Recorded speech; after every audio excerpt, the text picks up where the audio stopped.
You are like walking down a really crowded city street, right in the peak of rush hour. Oh, the worst time to be out. Exactly. And there is this weird, almost imperceptible psychological trick that your brain starts playing on you. You look around at the hundreds of people waiting for the crosswalk, and everyone is staring down at the glowing rectangles of their phones. Yeah, holding like slight variations of the exact same paper coffee cup. Right, wearing slight variations of the exact same dark winter coat. And in that moment, the crowd kind of stops being a collection of individual humans. It just blurs into this single moving organism. Which, I mean, is a biological necessity. Wait, a necessity? How so? Well, evolutionary anthropologists often point to concepts like Dunbar's number. It basically suggests that the human brain is really only wired to maintain about 150 stable, fully realized social relationships. Oh, wow. Only 150. That's not a lot. Right. So processing every single person in a crowd of thousands as an individual with a complex inner life, a childhood, unique anxieties, that would require a catastrophic amount of cognitive energy. Your brain would just short circuit? Exactly. We rely on mental shortcuts just to walk down the street without becoming entirely paralyzed by empathy overload. Well, welcome to the deep dive. Today, we're looking at what happens when that harmless biological shortcut gets weaponized. Yeah, it takes a really dark turn. It really does. Yeah. Suddenly, looking around that crowded street and seeing people follow the same routine isn't just a quirk of urban life or, cognitive load. Yeah. It becomes a diagnosis. It becomes supposed proof that the people around you aren't actually real at all. We've got a fascinating stack of sources today, specifically an article tracing the origins of a very specific three-letter acronym that you have almost certainly heard, which is NPC. Oh, absolutely. It's everywhere now. Our mission today is to trace its bizarre journey from the basement tables of 1970s role-playing games all the way to the front lines of modern internet culture. It is quite the ride. It is. Okay, let's unpack this. Because before the internet twisted this acronym into an insult, it actually had a very functional, highly respected meaning, right? Yeah, the foundational architecture of this term really requires us to look at 1974. Okay, 1974. That is the year the original Dungeons & Dragons handbook debuted. And that introduced the concept of the non-player character, or NPC. Non-player character, got it. Right.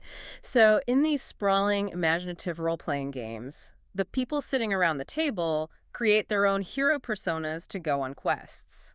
But the person running the game master, needs a way to populate the world. Right, because a fantasy universe with just 4 heroes wandering around a completely empty void is going to lose its appeal in about 10 minutes. Exactly. You need a world that feels lived in. Which means you need people to populate the taverns, guard the castle gates, maybe sell the magical sword. Yeah, and those are the NPCs. They are the characters not controlled by the players. They are the background architecture of the fictional society. Making the world feel real. Right. The game designers understood a fundamental rule of storytelling. For a world to have any real stakes, the people living in it have to matter. The illusion of reality just shatters if the background characters are just cardboard cutouts. Which brings us to the detail from that original 1974 handbook that absolutely leaped off the page in our source material today. Oh, I love this part. It's so good. The game didn't just suggest you treat these background characters nicely. It actually codified incredibly strict labor laws for interacting with them. Real labor laws in a fantasy game. Yes. The handbook explicitly stated that if a player wanted to enlist the help of a non-player character, that NPC had to be paid a regular fair wage. They had to be protected from excessive dangers. And, get this, if you sent them into a particularly risky situation, you were required to give them a bonus. The mechanics of the game actively punished you if you viewed them as disposable tools. Treat an NPC poorly, and the game master would ensure they betrayed you. Or abandon the quest entirely. Right, or demanded more money. The game basically forced players to practice a kind of simulated empathy. It's like the early D&D universe had this heavily unionized guild of movie extras with ironclad contracts. Like, you want me to carry your flaming sword through the goblin cave while you fight the dragon? No. Yeah, that is going to be time and a half plus hazard pay, and I get a cut of the treasure. That's exactly how it worked. Game designers knew that interacting meaningfully with the mundane elements of a fantasy world is what makes the heroic elements feel earned. Right. And as video games exploded in popularity over the following decades, this concept seamlessly transferred into the digital realm. Every village in games like Skyrim or The Legend of Zelda had these programmed characters. Operating on specific dialogue loops, waiting to offer the player a quest. Or a piece of lore, yeah. Wait, so if these characters were the fiercely protected, highly valued glue holding the entire game's ecosystem together, how on earth did the acronym become a devastating insult? Who flipped the script? Well, the shift from virtual fantasy worlds to real-world sociological judgments happened in a very specific incubator. We have to look toward the early 2010s. Okay, fast forwarding a bit. Right. All right. Centering on a California-based online subculture known as the Less Wrong community. Less wrong. Yeah, this was a forum adjacent to the Silicon Valley tech sphere. It was populated by people deeply interested in artificial intelligence, philosophy, cognitive science. And their primary obsession was the concept of extreme rationality. Exactly. Their entire philosophical framework was built around eradicating human cognitive biases. They wanted to view the world, process complex information, and make decisions with absolute computer-like objective logic. Pure logic. The pursuit of rationality became the highest possible virtue for them. It reminds me of someone trying to uninstall the operating system of their own humanity, like stripping away all the emotional impulses, the messy social quirks, the irrational loyalties, just so their processing speed can run a fraction of a second faster. That's a great way to put it. But, I mean, anyone who works with computers knows that when you delete the foundational operating system, the machine eventually just crashes. Well, what's fascinating here is the psychological side effect of that pursuit. Oh. Yeah, when you spend all your time trying to elevate yourself into the ultimate rational actor, the one person who is truly awake, analyzing every single choice with pure logic, you inevitably start looking down on people who aren't doing that. Right, you get an ego about it. Exactly. The Less Wrong community began looking at average people navigating everyday life. People following fashion trends, adopting conventional political views, working standard corporate jobs. And they needed a vocabulary to describe them. So they reached into gaming culture and pulled out NPC. Yes. They applied it to real, living people whom they perceived as running on pre-programmed societal software. Wow. In their eyes, an average person wasn't making independent choices. They were just executing a script handed to them by culture or the media or their parents. The irony is just staggering. A community obsessed with elevating human intelligence and potential ends up adopting a term for a programmed piece of code to distance themselves from anyone who doesn't share their worldview. Yeah, it's a framework that inherently strips the humanity away from the subject. And this intellectual elitism did not go unnoticed. Our source highlights a 2016 essay by a writer named Maciej Czegowski. Right, he observed this subculture and explicitly called out the danger of this terminology. He recognized that labeling someone an NPC isn't just calling them boring. It is a fundamental denial of their internal reality. He famously stated that using the term this way represented a horrible way to look at the world. Because the moment you categorize someone as an NPC, you are stating as a matter of fact that their inner life simply does not exist. Exactly. You are claiming they don't experience existential dread at 3 a.m. They don't feel the sudden rush of joy when a certain song plays. They don't have complex motivations. They are just empty lines of code designed to fill up the background of your much more important life. But, I mean, an idea born in a niche rationalist forum needs an accelerant to become a piece of global internet slang, right? It needs a mechanism to jump out of deep philosophical debates and into the mainstream consciousness. And in the digital age, that accelerant is always meme culture. Always. Memes compress incredibly complex, often controversial philosophies into a single, highly transmissible image or joke. The incubator for this particular meme was the anonymous message board 4chan, specifically around the year 2016. Okay, so we're in 2016 now. A post went wildly viral on the forum that didn't just use the word NPC. It built an entire bizarre pseudo-spiritual mythology around it. Pseudo-spiritual, how so? The theory presented by this anonymous poster was essentially a brutal demographic take on solipsism and reincarnation. They posited that planet Earth only possesses a fixed, finite quantity of human souls. Oh boy. And these souls continuously cycle through reincarnation over the millennia. Which honestly sounds like standard, harmless New Age philosophy until you introduce math into the equation. Right. The poster applied a ruthless logic. They said, look at the explosive rate of human population growth over the last century. The math doesn't add up. Exactly. If the number of souls is fixed, but the population is quadrupled, the math breaks down. Therefore, the poster concluded, the overwhelming majority of people currently walking the earth simply do not have souls. That is so dark. The phrase used in the original post described these extra people as soulless walking flesh piles. Here's where it gets really interesting in a deeply grim way. Calling someone a soulless walking flesh pile is shocking, but it's the psychological utility of this theory that made it spread. The poster claimed that these soulless beings instinctively know they are empty.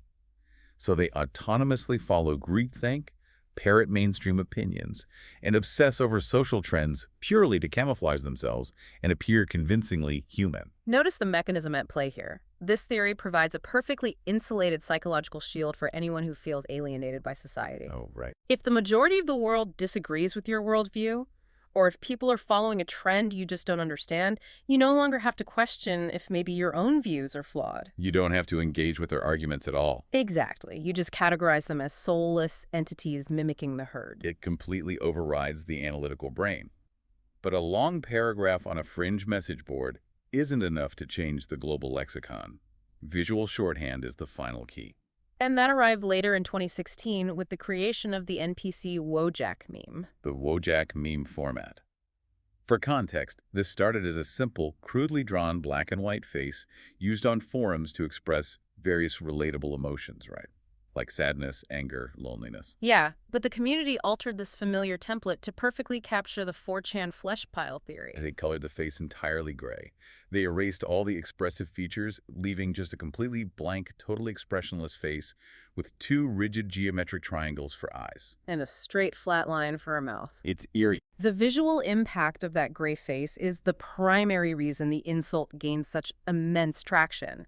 It instantly communicates an absence of humanity. When you are arguing with someone in a comment section, and instead of typing out a counter-argument, you just reply with that gray blank face, you are deploying a rhetorical nuclear bomb. Yeah, you are telling the audience that the person you are arguing with isn't a real person at all. They're merely a broken record reciting pre-programmed dialogue. Which brings us to how this evolved beyond bizarre internet lore and became a heavily utilized rhetorical weapon. By 2018, the NPC meme had exploded across various political echo chambers. Yeah, and our source points out how it was deployed aggressively in political context, specifically to shut down debate. Now, we really want to make it clear to you listening. We are absolutely not taking a side here or endorsing these views. We are just impartially reporting on the content provided in our sources and observing this online behavior. Absolutely. It is crucial to understand that this tactic isn't confined to one specific ideology anyway. It became a universal defense mechanism for any group that felt frustrated by opposition. From all sides. Yes. Whether it was deployed by counterculture internet groups against the mainstream, or by mainstream voices dismissing fringe elements, the underlying mechanism is identical. Because engaging in genuine debate is cognitively taxing. It really is. It requires you to absorb opposing evidence, experience cognitive dissonance, and potentially compromise. But if you universally label the opposition as NPCs, you absolve yourself of the responsibility to engage. You invalidate their very right to participate in the marketplace of ideas. You are declaring that their beliefs aren't the result of lived experience or reasoning, but simply a software update they downloaded from their chosen media ecosystem. If we connect this to the bigger picture, the critics who ring alarm bells about this slang are identifying a profound historical pattern. Yeah, dehumanization is rarely a sudden event. It is a gradual linguistic process. It's exactly. History repeatedly demonstrates that the prerequisite for treating a group of people with hostility is first convincing yourself that they lack full personhood. Reducing a human being, someone who has a family, experiences grief, holds genuine convictions, to a gray, expressionless cartoon meme effectively bypasses the empathy centers of the brain. You are no longer navigating a complex society of peers.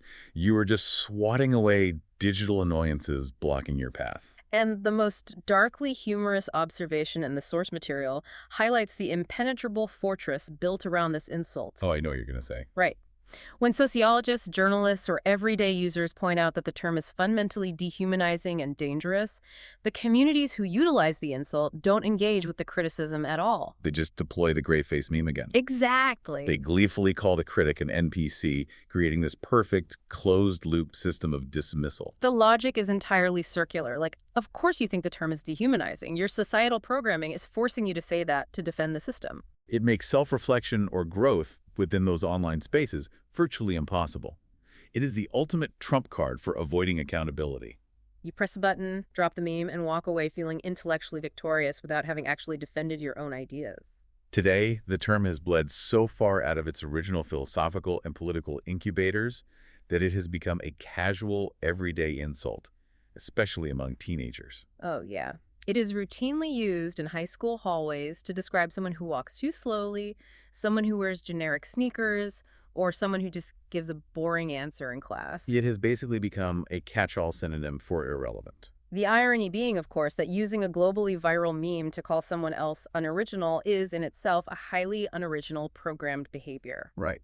Picking up slang from your social group is the most normal, human, societal software action possible. Completely normal. So what does this all mean? We have journeyed from the meticulous labor laws of a 1970s tabletop fantasy game through the hyper-rational forums trying to uninstall human emotion, past the grim 4chan theories of fixed souls, all the way to a weaponized gray face used to silence political debate. The journey reveals how desperate we are to find simple explanations for a profoundly complicated, often overwhelming world of competing ideas.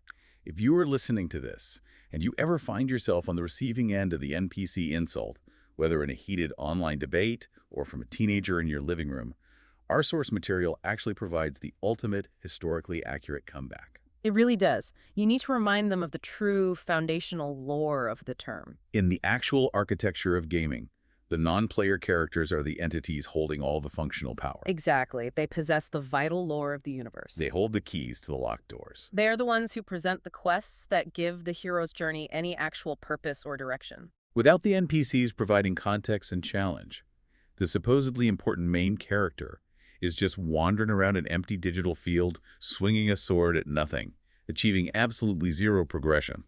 The background characters are the fabric of reality. And most importantly, according to the sacred original text of the 1974 handbook, if the supposed hero wants to interact with you, they are required by the laws of the universe to compensate you fairly for your time. Yes. So the next time someone calls you an NPC, just hold out your hand and demand your hazard pay. It is the perfect way to short-circuit the insult. But, stepping back from the internet vernacular, the entire premise of the NPC concept forces us to confront a deeper philosophical reality. How so? The insult relies entirely on main character syndrome, the arrogant assumption that the person deploying the term is the sole protagonist of reality. However, human psychology dictates that every single person is locked behind their own eyes. We only have access to a first-person camera. Right. We all naturally view ourselves as the main character of our own lives. Which means, by sheer structural definition, every single person we interact with is technically an NPC in our specific story, just as we are an NPC in theirs. That's a huge shift in perspective. It is. The crucial difference is how we choose to treat that reality. Perhaps the true mark of high-level intelligence and rational thinking isn't loudly proving to everyone on an internet forum that you are the sole conscious protagonist. Yeah. Perhaps true intellect is possessing the radical, difficult empathy required to look at the crowd and recognize that all those background characters have incredibly complex, hidden storylines of their own, full of triumphs and tragedies you will never see. So the next time you're walking down that crowded city street during rush hour, and you see that sea of anonymous people staring at their phones in their matching winter coats, maybe don't assume they were just running a mindless script. No, it's definitely not. Maybe just assume they are on a very specific, complicated quest that you haven't unlocked yet.